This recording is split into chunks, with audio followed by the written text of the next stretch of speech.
My name is Damien Ramirez, and I go to the Academy for Math, Engineering, and Science.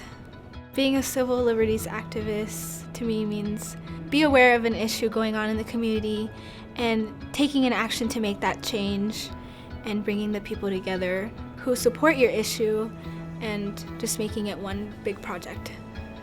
I joined Comunidades Unidas when I was a freshman in high school, and I've done a lot of volunteer work there and numerous projects, and this year I'm in Mestizos Art and Activism.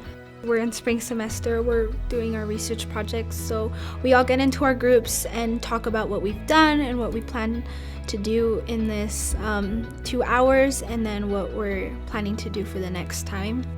Right now, me and my group are doing a project on interviewing women, specifically of the West Side, and how they feel that media portrays them and how would they change media. And what we're planning to do is take those interviews and put them in an article and hopefully publish it in the newspaper.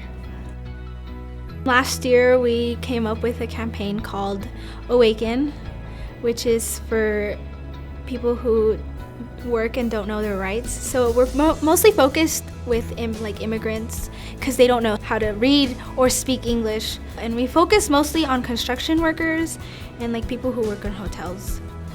I hope to work with kids when I'm older. I did an internship for school at the Children's Center, which deals with children who have mental problems, and they're like preschool children.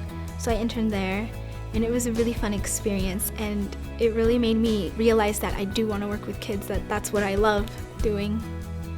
I would tell my peers to be an activist because they have to be aware of the issues that are in their community, and if they want to make a change in that community, they have to take action in what they believe in so then they can live a better life.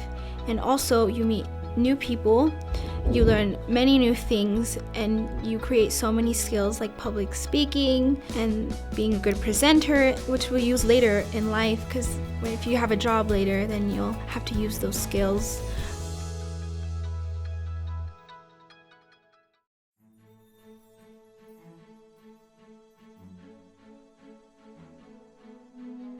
My name is Alessandra Miranda. I attend Rowland Hall. I am a senior this year. So Teen Council is this group of peer-led sex educators, we're called, and basically what we do is we volunteer and we teach health and sex ed classes in middle and high school classrooms across the community. Last August, I gave a speech at the Capitol after Governor Herbert had decided to revoke federal funding from Planned Parenthood.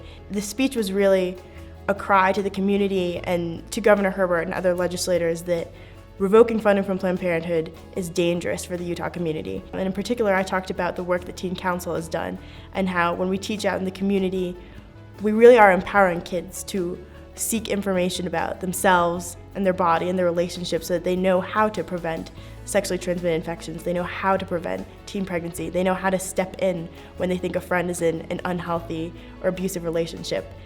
I have friends who know I'm on Teen Council and will come up to me in the halls and ask me questions. I have people who aren't even necessarily close friends, but they know that I'm a source of accurate, medically reliable information that they can go to if they have questions. When funding is cut, programs like this are cut.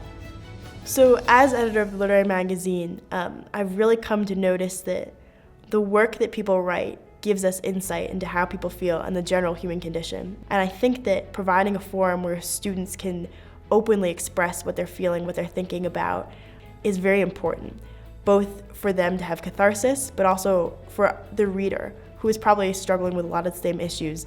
And so one effort that we have done is this year we've introduced anonymous submissions. In doing this, our hope was that people would not be afraid to submit more personal stories.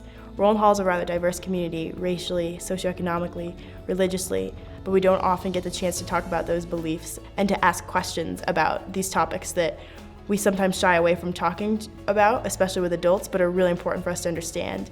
Today, in fact, we just read 2 stories about non-heterosexual relationships, which we had never seen before, and we've had a large number of those. Taking away the stigma and the attention of who the author is really allows us to focus on what the content is and why it's important that we and our peers and anyone else who sees the magazine needs to hear it.